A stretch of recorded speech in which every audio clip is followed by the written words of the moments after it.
Captain Jake Morrison stood on the bridge of the Endeavour, staring at the empty space ahead. For 3 months, his crew had been searching the star system for any sign of alien life. They had found nothing but dead planets and cold rocks floating in the darkness. "Still nothing on the sensors, Captain," said Lieutenant Amy Brooks from her station. She had been running scans for hours, hoping to find something they had missed. The young engineer looked tired, but she never gave up hope. Jake nodded and walked to the center of the bridge. Behind him, the stars stretched out in all directions. Earth was so far away now that their sun looked like just another tiny dot of light. They had been traveling for 6 years, visiting system after system, always looking for proof that humans were not alone in the universe. "Captain, I'm picking up something strange," called Dr. Lisa Carter from the science station. She was the ship's expert on alien life, though she had never actually seen any aliens. "These radio signals from the 4th planet are very old, but they don't match any natural patterns." Jake moved to look over her shoulder at the data on her screen. The signals were weak and broken, but they showed clear signs of being made by intelligent beings. "How old are we talking about?" "At least 2,000 years, Lisa said, adjusting her equipment to get a clearer reading. "But Captain, there's something else. I've been comparing these signals to others we've found in different systems. They all use similar patterns." This was interesting news. In all their years of searching, they had found evidence of past civilizations on several worlds. But the evidence was always very old, as if all these alien races had disappeared long ago. "What are you thinking, Doctor?" Jake asked. Lisa looked up from her screen with a worried expression. "I think these civilizations didn't disappear, Captain. I think they moved away from us." Before Jake could ask what she meant, the ship's communication officer, Lieutenant Ben Rodriguez, called out from his station. "Captain, I'm receiving a transmission. It's not directed at us, but we're close enough to pick it up." "Put it on the main screen," Jake ordered. The bridge filled with strange sounds and images. The transmission showed beings that looked nothing like humans. They had long, thin bodies and large eyes that seemed to glow in the darkness. Their ships were smooth and elegant, nothing like the rough metal vessels that humans built. "This signal is live, Captain," Ben said with excitement in his voice. "These aliens are out there right now, maybe only a few light years away." Jake felt his heart racing. After so many years of searching, they had finally found proof that alien civilizations still existed. "Can you translate any of it?" Ben worked at his controls for several minutes. The ship's computer tried to find patterns in the alien language. Slowly, words began to appear on the screen. The translation was rough, but they could understand parts of it. "They're talking about trade routes," Ben said, "and something about council meetings." "Captain, I think we found evidence of a galactic government." The excitement on the bridge was clear. Everyone had dreamed of this moment. But Lisa was still studying her data, and she looked more worried than excited. "Captain, I need to show you something," she said quietly. "I've been analyzing all the radio signals we've collected over the years. When I put them together with this new transmission, a pattern emerges." She put her findings on the main screen. It showed a map of nearby star systems with lines connecting them. Earth sat in the middle, but all the lines went around it, never through it. "What am I looking at?" Jake asked. "Trade routes, Captain. Communication paths. The aliens have built a network that connects hundreds of star systems. But look at Earth's position." Jake studied the map and felt a cold feeling in his stomach. Earth was surrounded by alien activity, but none of it came close to human space. It was as if there was an invisible wall around their solar system. "They're avoiding us," he said quietly. "It's worse than that," Lisa replied. "I found fragments of older transmissions." A computer managed to translate a few words. "The aliens have a name for our sector of space. They call it the contamination zone. The bridge fell silent. Jake felt the weight of this discovery pressing down on him. Humans had been sending radio signals into space for over 400 years, hoping to make contact with alien civilizations. But those same signals had apparently convinced the aliens that humans were dangerous. "There's more," Lisa continued. She brought up another set of data. "I found references to something called the Galactic Council. From what I can understand, they made a decision about Earth a long time ago. They voted to quarantine us." Lieutenant Commander Alex Harper, Jake's second-in-command, stepped forward. Alex had always been the most aggressive officer on the ship, ready to fight for what he believed was right. "Quarantine us for what?" Alex asked. "What crime did we commit?" Lisa looked through more of the translated fragments. "From what I can piece together, they intercepted our television and radio broadcasts. They saw our wars, our violence, our environmental problems. They decided that humans were too primitive and dangerous to be allowed into galactic society. So they just wrote us off?" Alex said, his voice getting louder. "They decided we weren't good enough for them?" "It appears so," Lisa said. "The fragments mention waiting for us to either evolve beyond our violent nature or remove ourselves as a threat. I think they're waiting for us to either become peaceful or destroy ourselves." Jake felt anger building inside him. Humans had worked so hard to reach the stars. They had overcome countless challenges to build ships that could travel between star systems. They had risked everything to search for other intelligent life. And all this time, that life had been deliberately hiding from them. "Captain," Ben said from his station, "I'm picking up a new signal. It's much stronger than the others, and it's getting closer." On the main screen, they could see a ship approaching their position.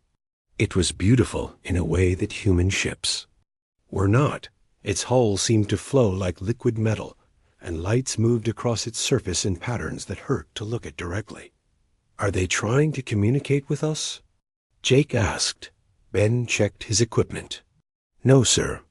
They're scanning us, but they haven't sent any messages." The alien ship came closer, and Jake could see that it was much larger than the Endeavor. Weapons ports opened along its sides, and energy began to build up inside them. "Captain, they're charging weapons," Amy called out from her station. "I think they're going to attack us." "Red alert," Jake ordered. "All hands to battle stations, shields up." The alien ship stopped just outside weapons range. For a long moment, nothing happened. Then Ben's station lit up with an incoming transmission. "I'm getting something, Captain. It's in our language." "Put it through." A voice filled the bridge. It was cold and full of disgust. "Human vessel, you are in violation of Galactic Council quarantine protocols. Your species has been designated as contaminated and dangerous. Return to your isolation zone immediately, or you will be destroyed." Jake looked around at his crew. They had traveled so far and worked so hard to reach this moment. Now they were being told to go home like children who weren't welcome at the adult table. "This is Captain Morrison of the Earthship Endeavor," he replied. "We come in peace. We only want to make contact and learn about galactic civilization." The alien voice laughed, but there was no humor in it. "Your species doesn't understand peace. We have watched your violent history. We have seen your wars and your destruction. You will return to Earth immediately." Alex stepped beside Jake. "Captain, we can't just give up. This is what we've been searching for our entire lives." Jake knew Alex was right, but he also knew that the alien ship could probably destroy them. Easily, the Endeavor was built for exploration, not warfare. "We'll return to Earth," Jake said finally. "But this isn't over. Humanity deserves a place in the galaxy." The alien ship powered down its weapons, but continued to follow them as they turned toward home. Jake watched it on the screen and made a promise to himself. Humans would not accept this rejection. They would find a way to prove that they deserved to be part of galactic civilization. The journey home would take months, but Jake knew that this was not an ending. It was the beginning of something much bigger. The Endeavour limped back to Earth with damaged engines and a crew full of anger. The alien ship had followed them for 3 days before disappearing into the darkness between stars. Captain Jake Morrison spent those long months thinking about the aliens' words and what they meant for humanity's future. When they finally reached Earth orbit, Jake could see that something had changed. New ships filled the space around the planet, and massive construction projects floated near the moon. Earth had been busy while the Endeavour was away. "Captain, we're being hailed by Earth Command," Lieutenant Ben Rodriguez said from his station. "President Kate Williams wants to speak with you directly." Jake straightened his uniform and walked to the communication station. The president's face appeared on the screen, but she looked older than when they had left 6 years ago. Lines of worry marked her features, and her eyes held a hardness that hadn't been there before. "Captain Morrison, welcome home," President Williams said. "I trust your mission was successful, though not in the way we hoped. Madam President, we made contact with alien civilization, but they rejected us completely. They've quarantined Earth and consider humans too dangerous for galactic society." The president nodded grimly. "We know, Captain. Your automated reports reached us months ago. We've been preparing for this conversation ever since." Jake felt confused. "Preparing, Madam President?" "Report to the Global Defense Council immediately." "Captain, bring your senior staff. There are things you need to see." 2 hours later, Jake found himself in an underground facility he had never known existed. The walls were lined with screens showing data from across the solar system. Scientists and military officers worked at stations throughout the massive room. President Williams met them at the entrance, along with a man Jake didn't recognize. He was tall and thin, with gray hair and intense eyes behind thick glasses. "Captain Morrison, this is Dr. Ben Rodriguez, our leading expert on alien technology," the president said. "He's been studying the data from your encounter." Jake looked confused. "Dr. Rodriguez? But I have a Lieutenant Rodriguez on my ship." The older man smiled. "That's my nephew, Captain. He volunteered for your mission, partly because of my work. Here on Earth, we've been studying alien signals for decades." Dr. Rodriguez led them to a large table covered with strange pieces of metal and crystal. "These fragments were recovered from your ship's hull after the encounter. The alien scanning beams left microscopic traces of their technology behind." Jake picked up one of the crystal pieces. It felt warm in his hand and seemed to pulse with inner light. "What have you learned?" "More than we expected," Dr. Rodriguez replied. "The aliens weren't lying when they said they've been watching us. We found evidence that they've been intercepting our communications for over 200 years." He activated a holographic display that showed Earth from space. Red lines connected the planet to points throughout the solar system. "They have monitoring stations hidden in the asteroid belt and on the far side of the moon. They've been recording everything we broadcast into space." President Williams stepped forward. "Show him the files, Doctor." The hologram changed to show what looked like a vast library. Thousands of files were organized by date and type. Jake could see labels for television shows, news broadcasts, military communications, and scientific data. "This is what they know about us," Dr. Rodriguez explained. "Every war we've fought, every environmental disaster, every crime committed on Earth. But, Captain, they're missing something important." "What's that?" Jake asked. "Context," the doctor replied. "They see our wars, but they don't understand why. We fight them. They see our mistakes, but they don't see how we learn from them. They've been watching us like scientists studying animals in a cage." Dr. Lisa Carter, who had been quiet since they arrived, finally spoke up. On the ship, I found references to us being called murder apes. Is that really how they see us? President Williams nodded sadly. Among other things, we've intercepted more of their communications since you left. They have betting pools on when humanity will destroy itself. Some species think we'll last another 100 years. Others give us less than 50.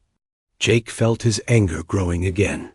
They're treating use like some kind of entertainment. It gets worse, Dr. Rodriguez said. He changed the display to show a map of local space. The quarantine zone around Earth is much larger than we thought. They've declared everything within 50 light years of our solar system to be off limits to regular galactic traffic.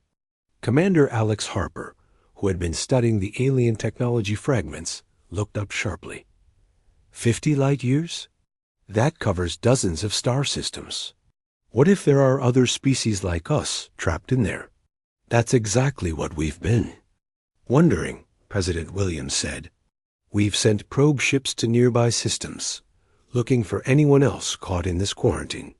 So far, we've found 3 dead civilizations that might have been isolated the same way we are.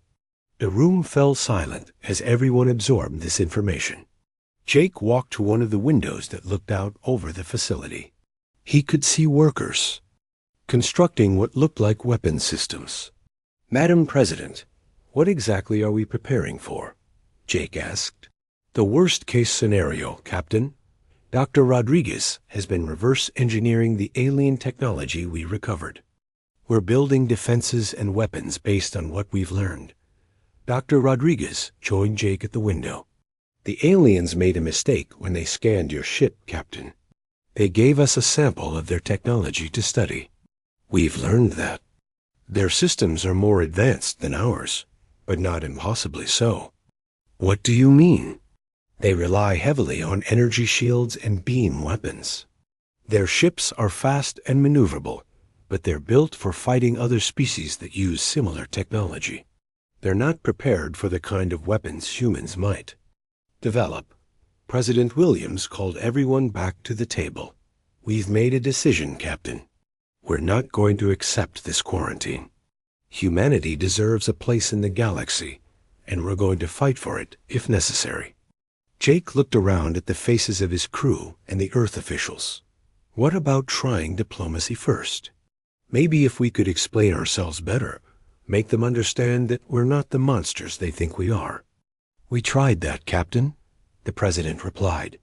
3 months ago, we sent a peaceful delegation to make contact with a species called the Zephyrians.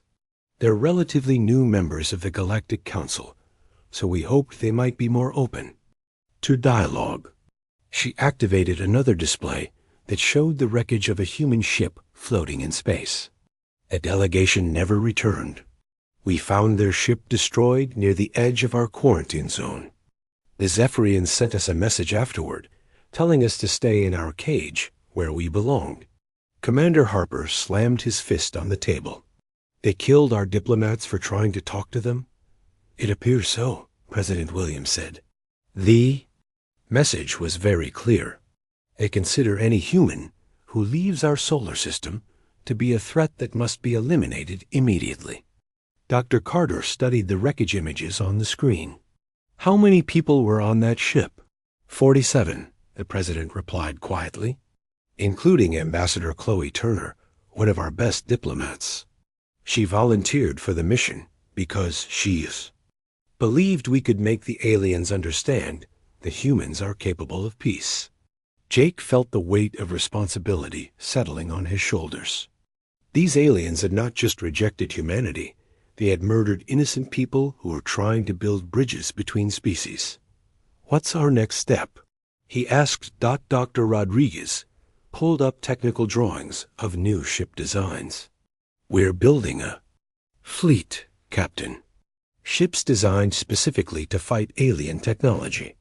We've learned from your encounter and from studying the wreckage of the diplomatic mission. The new ships looked nothing like the Endeavor or other human vessels Jake had seen. They were angular and aggressive, covered in armor plating and weapon systems. "These ships are designed to punch through energy shields," Dr. Rodriguez explained. "They use kinetic weapons instead of energy beams, and they're built to survive the kind of damage that would destroy our current ships." President Williams looked directly at Jake. "Captain Morrison, I'm offering you command of the first ship in this new fleet. We're calling her the Liberty, and she'll be ready for launch in 6 months." Jake looked at his crew members. Amy Brooks was studying the technical specifications with obvious excitement. Ben Rodriguez was examining the communication systems that would let them coordinate with other ships. Lisa Carter was reading about the improved life support systems that would keep crews alive in battle. But it was Alex Harper's expression that convinced Jake to accept. His second-in-command looked like a man who had found his purpose. The aliens had made their choice when they decided to treat humans as animals and murderers. Now humans would show them what they were really capable of. "I accept the command, Madam President," Jake said firmly. "When do we start training?" President Williams smiled for the first time since they had arrived. "Training began this morning, Captain. Welcome to the Terran Defense Force." As they left the facility, Jake looked up at the stars through the transparent dome overhead. Somewhere out there, aliens were laughing about the primitive humans trapped in their little corner of space. Soon, those same aliens would learn that humans didn't stay trapped for long. 6 months later, Captain Jake Morrison stood on the bridge of the Liberty, watching the final preparations for humanity's first battle fleet. The ship was everything Dr. Rodriguez had promised and more. Her hull was thick with armor plating, and weapon ports lined every surface. She looked like a fortress built to fly through space. "Final systems check complete, Captain," reported Chief Engineer Amy Brooks from her station. She had been promoted after designing the new power systems that kept the Liberty's massive weapons running. "All weapons are online and ready." Jake nodded and looked around the bridge.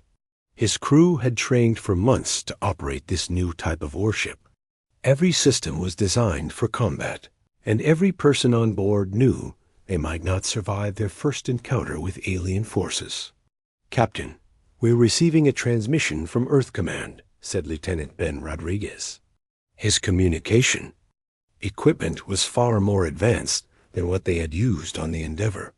"President Williams wants to address the fleet." "Put her through to all ships," Jake ordered. The main screen filled with the image of President Williams, but she was no longer in her office on Earth. She stood in the command center of the Orbital Defense Station, surrounded by displays showing the positions of human ships throughout the solar system. "Captains and crews of the Terran Defense Force," she began, "today marks a turning point in human history. For too long, we have accepted the judgment of aliens who refuse to know us. Today, we begin to change their minds." Jake could see the other ships in the fleet through the Liberty's windows. The Defiance, the Courage, the Freedom, and 12 other vessels hung in space like sleeping giants. Each one carried weapons that could level cities and armor that could withstand alien energy beams. "Our mission is simple," President Williams continued. "We will demonstrate that humanity will not be caged. We will show the galaxy that we are not the primitive animals they believe us to be, but we will also show them that we are not helpless prey." The transmission ended, and Jake turned to his crew. "You all know what we're facing. The alien ships are faster and more maneuverable than ours. Their weapons are more advanced, and they have centuries of experience in space combat. But they have one weakness." Commander Alex Harper, now serving as the Liberty's tactical officer, smiled grimly. "They underestimate us." "Exactly," Jake replied. "They think we're too stupid and violent to be a real threat. Today, we prove them wrong." The fleet moved out of Earth orbit in formation, heading toward the edge of the solar system. Intelligence reports indicated that a galactic council Enforcement Fleet was approaching to conduct another inspection of human compliance with the quarantined Dr. Lisa Carter, now serving as the fleet's diplomatic officer, worked at her station, reviewing everything they knew about the approaching aliens. Captain, the enforcement fleet is led by a Volcari commander named Zurjith. According to our intelligence, he commanded the ship that destroyed our diplomatic mission. Jake felt his jaw tighten. The Volcari were the oldest and most powerful species in the Galactic Council. They considered themselves the rightful rulers of the galaxy, and they treated younger species like annoying children who needed constant supervision. "How many ships are we facing?" Alex asked. 12 vessels, including Zurjith's flagship, Lisa replied. "They're expecting to find us cowering in fear like last time." Amy Brooks looked up from her engineering console. "Captain, all ships are reporting ready. The new weapon systems are performing perfectly." Jake nodded and activated the fleet communication system. "All ships, this is Admiral Morrison. We are about to engage the enemy. Remember your training, trust your equipment, and show these aliens what humans are really made of." The title of Admiral was new to Jake, but President Williams had promoted him to lead the entire fleet. He felt the weight of responsibility, knowing that the fate of humanity might depend on the next few hours. "Contact on long-range sensors," reported the sensor operator. 12 alien vessels approaching from the direction of Alpha Centauri. The alien ships appeared on the main screen as dots of light, but Jake could see they were moving in the elegant formations that marked experienced space fleets. They approached with the confidence of predators who had never met any real resistance. "Open a channel," Jake ordered. The screen filled with the image of Zurjith, the Volcari commander. He was tall and thin like all his species, with pale skin that seemed to glow in the light of his ship's bridge. His large eyes looked at Jake with obvious disgust. "Human Admiral," Zurjith said, his voice filled with contempt. "I am surprised to see you have built more ships. This changes nothing. You will submit to inspection and return to your planet immediately." Jake stood up from his command chair. "Commander Zurjith, I am Admiral Morrison of the Terran Defense Force. We are here to discuss humanity's right to travel freely through space." Zurjith laughed, a sound like breaking glass. "Rights? You primitive creatures have no rights beyond those the Council chooses to grant you. You are barely evolved from animals. You fight constant wars, destroy your own environment, and kill each other for sport. We also explore, create, and protect those who cannot protect themselves," Jake replied. "We are not the monsters you think we are." "Monsters?" Zurjith's expression grew even more disgusted. "You are worse than monsters. Monsters kill for food or territory. You kill for pleasure and call it entertainment. Your species is a disease. That must be contained." Jake felt his anger building, but he kept his voice calm. "We're not here to fight, Commander. We're here to prove that humans can be trusted members of galactic civilization." "The time for talk is over," Zurjith said. "You will surrender your ships and return to Earth, or we will destroy you. The choice is yours." The alien commander cut the transmission, and Jake could see the Volcari fleet moving into attack formation. Their ships were beautiful, with smooth curves and gleaming hulls that reflected the light of distant stars. They moved like dancers, each one perfectly positioned to support the others. "They're charging weapons," Alex reported.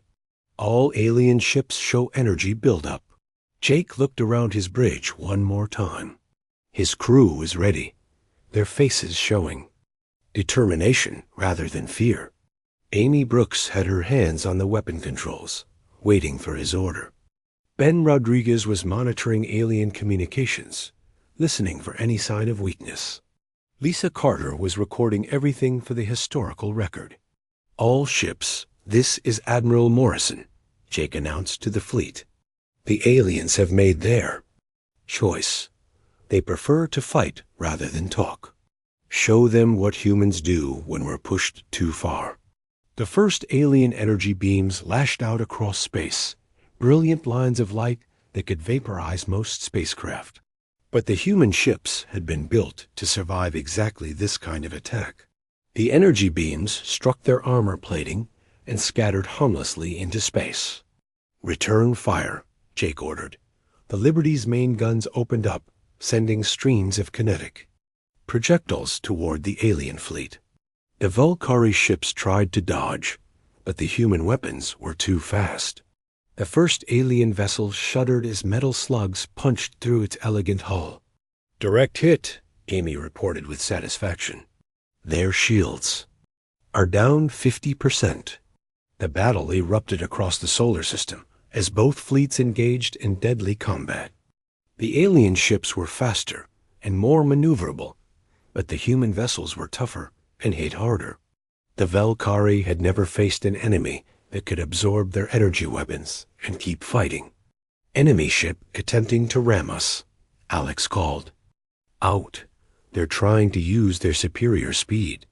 "Let them come," Jake replied. "Amy, prepare for collision." The Valkyrie ship struck the Liberty's armored hull with tremendous force, but the human vessel had been built to survive ramming attacks. The alien ship crumpled against the Liberty's armor and spun away, leaking atmosphere and debris. Zerjeth flagship moved to engage the Liberty directly. The Valkyrie commander had obviously decided that destroying the human admiral would end the battle quickly. His ship was larger and more powerful than the others, covered with weapons that could destroy planets. "He's targeting us specifically," Alex reported. "All his weapons are focused on our position." "Good," Jake said grimly. "That means he's not shooting at our other ships. All power to forward shields." The flagship's main weapon fired, a beam of energy so intense it lit up the entire battlefield. The Liberty shook under the impact, but her shields held. Sparks flew from control panels, and several crew members were thrown from their stations. "Shields at 30%, Amy reported. "We can't take many more hits like that." "We don't need to," Jake replied. "Prepare the special weapon." Dr. Rodriguez had built one experimental weapon into the Liberty's design. It was untested in combat, but it used principles that no alien species had ever encountered. Instead of energy beams or kinetic projectiles, it fired a concentrated burst of electromagnetic energy designed to overload alien computer systems. "Firing." "Now," Amy announced. The weapon discharged with a sound like thunder.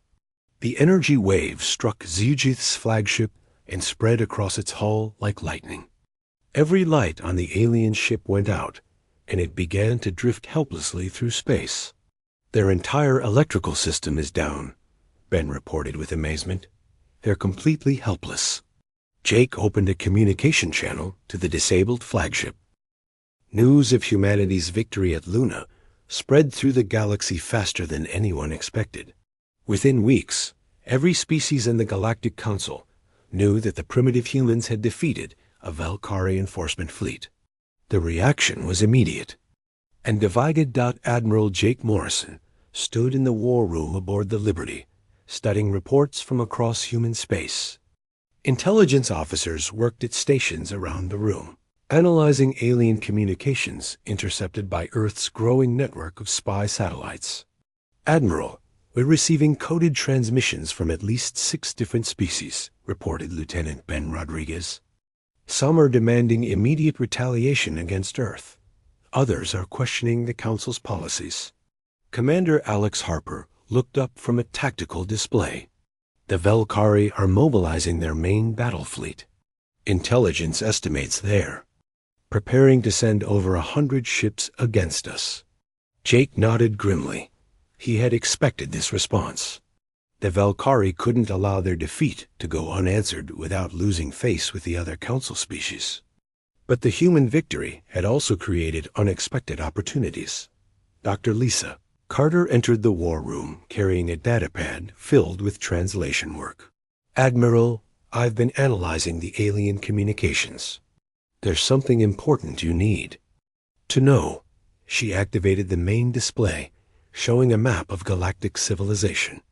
Different colors mark the territories of various species, with the Velkari Empire taking up the largest section. The Council isn't as united as we thought, Lisa explained. Many species are unhappy with Velkari dominance, but they've been too afraid to speak out.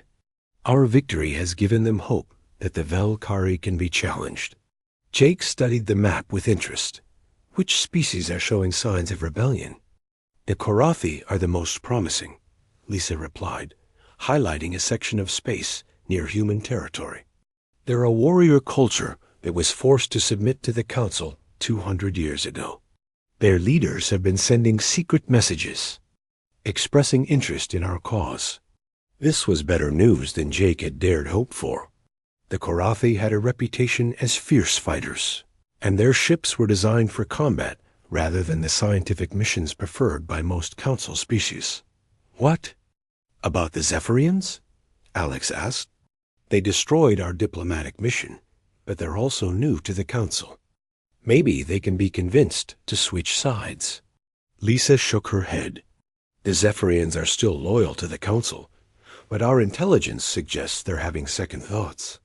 They joined because they thought the Council represented strength and stability. Our victory has shown them that the Council might not be as powerful as they believed. Chief Engineer Amy Brooks entered the room carrying technical reports from the recent battle. Admiral, I've finished analyzing the alien technology we captured. The results are very interesting. She put her findings on the display screen. The Velkari ships use technology that's thousands of years old. It's very advanced, but it's also standardized across their entire fleet. They haven't innovated in centuries because they haven't needed to. What does that mean for us? Jake asked. It means they're not prepared for rapid technological development, Amy explained. Human engineers are already working on upgrades based on what we learned from the battle. We can improve our weapons and defenses faster than they can adapt to counter them. Jake felt a spark of hope. Humanity's greatest advantage had always been adaptability. While the aliens had grown comfortable with their ancient technologies, humans were constantly improving and innovating. Admiral, incoming priority transmission from Colonel Ray Parker, Ben announced. He's requesting permission to begin offensive operations. Jake activated the communication system. Colonel Parker's face appeared on the screen from the bridge. Of his ship, the Retribution. He was leading humanity's first deep strike force, designed to carry the war beyond the solar system. Admiral Morrison, our scouts have identified a Council supply depot in the Proxima system, Parker reported. It's lightly defended, and intelligence suggests it contains important strategic materials. What kind of materials? Jake asked. Fuel, ammunition, and computer cores containing navigation data for Council shipping routes, Parker replied. If we can capture it intact, we'll learn valuable information about their logistics network. Alex studied the tactical data Parker was transmitting. It's risky, Admiral. If the mission fails, we'll lose our only deep strike capability. But if it succeeds, we'll gain intelligence that could help us find allies among the Council species.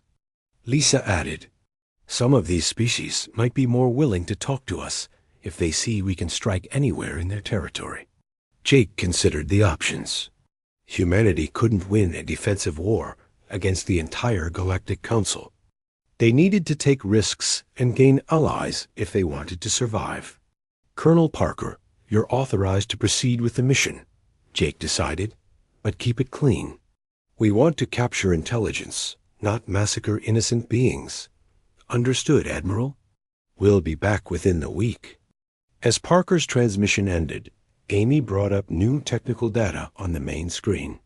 Admiral, while we're discussing offensive operations, I have a proposal for improving our defensive capabilities. The display showed detailed plans for automated defense platforms that could be deployed throughout the solar system. These platforms use the same electromagnetic pulse technology that disabled Zugith's flagship. We can build them quickly and position them at key points around Earth. How effective would they be against a major attack? Alex asked. Each platform could disable several alien ships before being destroyed, Amy replied. If we build enough of them, we could make any attack on Earth extremely costly for the Council. Jake approved the defense platform project and turned his attention to diplomatic matters. Lisa, have you made any progress contacting potential allies? I've been working with Earth's xenobiology team to understand alien psychology, she replied. We've identified 3 species that might be willing to work with us. The Korathi, as I mentioned, are the most promising. But there are also the Nexari and the Thulan. She brought up information about each species. The Nexari were scientists and explorers who had joined the Council for protection, but chafed under restrictions on their research. The Thulan were traders who had been forced to accept unfair economic treaties with the Velkari. What would it take to bring them over to our side? Jake asked. Proof that we can win, Lisa said simply. These species have been oppressed by the Council for generations, but they won't risk everything for a lost cause. We need to show them that humans can not only survive, but actually defeat the Council. Before Jake could respond, alarms began, sounding throughout the ship. Ben Rodriguez worked frantically at his communication station, trying to identify the source of the alert. Admiral, we're receiving an emergency transmission from the outer system, Ben reported. One of our scout ships has detected a massive alien fleet approaching from the direction of the galactic core. The main screen filled with sensor data from the scout ship. Jake felt his blood run cold as he saw the size of the approaching force. Over 200 alien vessels were heading toward Earth, led by a massive dreadnought that dwarfed even the largest human ships. How long until they reach Earth? Alex asked. 18 hours, Ben replied. Admiral, this fleet is 10 times larger than anything we've faced before. Jake looked around the war room at his staff. They had known this moment would come, but seeing it on the screen made it feel terrifyingly real.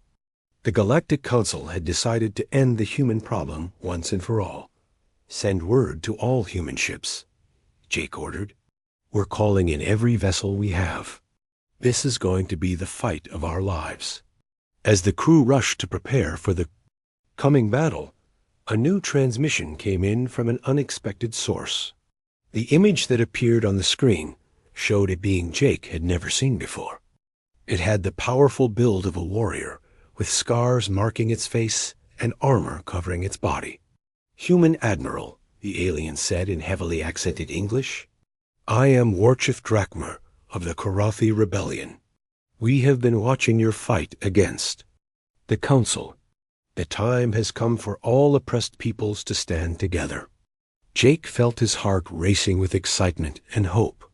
Warchif Drakmer, are you offering an alliance? More than that, Drakmer replied. We are offering our ships and our warriors. The Korathi remember what it means to fight for freedom.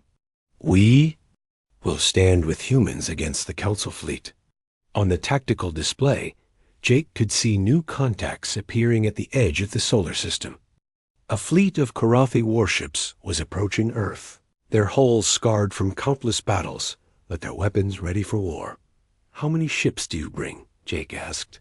50 vessels, Admiral Morrison. They are old and worn, but they are crewed by warriors who would rather die fighting than live as slaves. Jake looked at his staff and saw the same determination in their eyes that he felt in his heart. Humanity was no longer alone in this fight. A galaxy's oppressed peoples were finally ready to stand up to their oppressors. Welcome to the Alliance. Warchif, Jake said. Let's show the Council what happens when they push free people too far. As the combined human and Korathi fleets prepared for the largest space battle in galactic history, Jake knew that everything would change in the next few hours.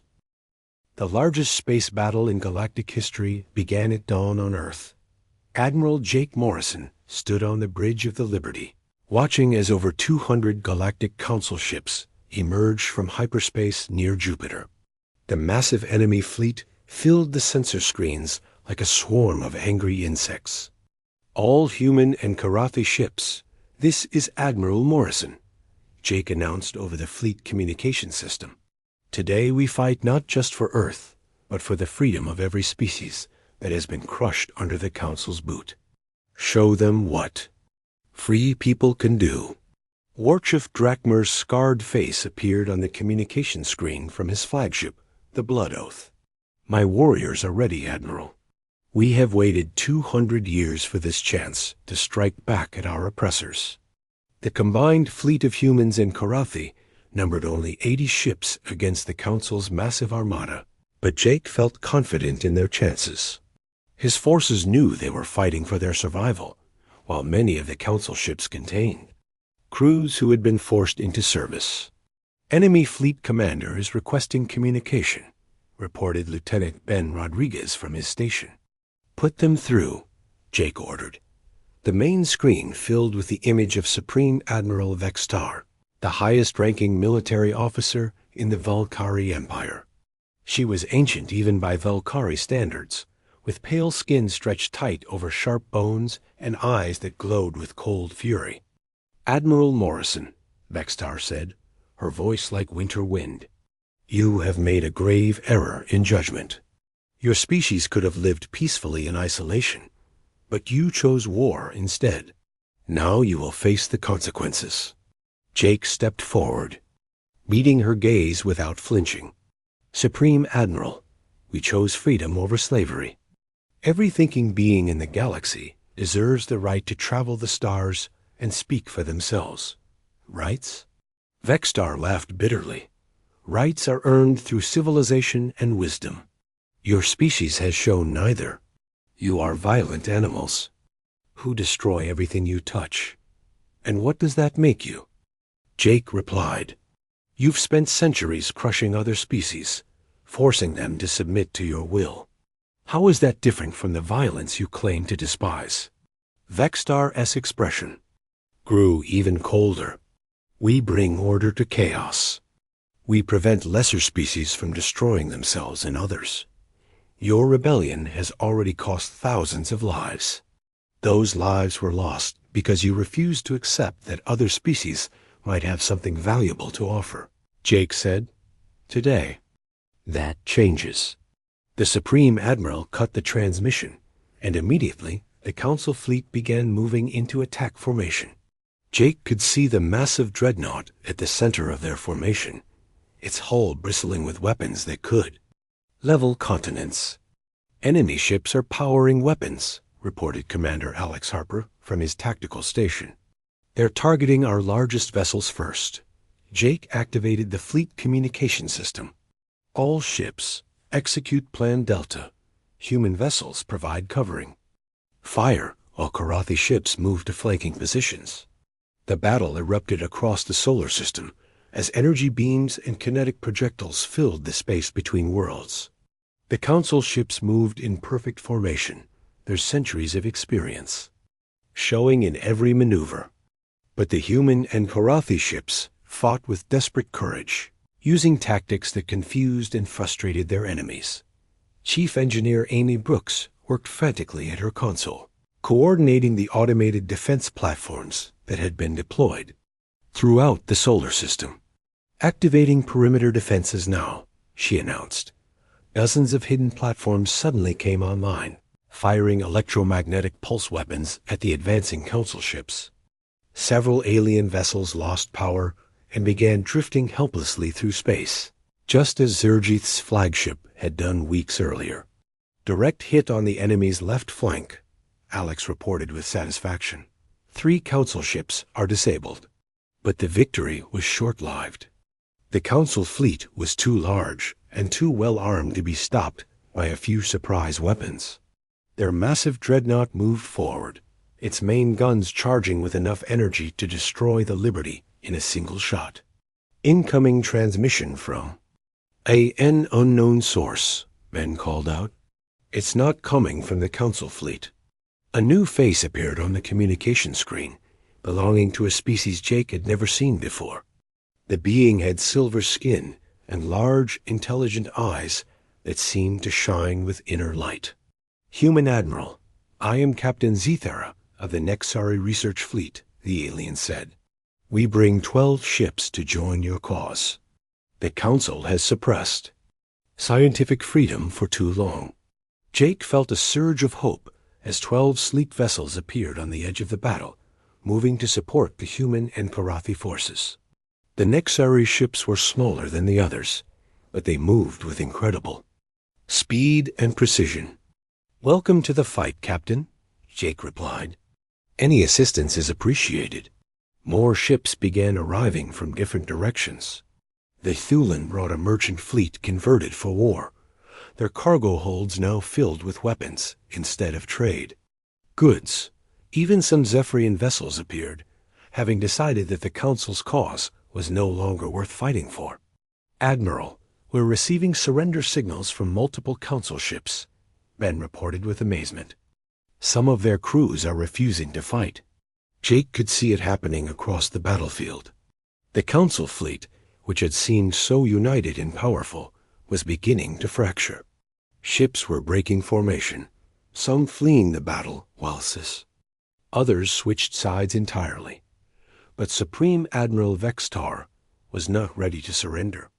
Her massive dreadnought pressed forward, ignoring the smaller battles around it, and heading directly for Earth, its weapons charged with enough power to burn away the planet's atmosphere. "She's going for the planet killer shot," Alex warned. "If that ship reaches firing position, Earth is finished." Jake made a decision that would have been unthinkable weeks earlier. "All ships, focus fire on the dreadnought.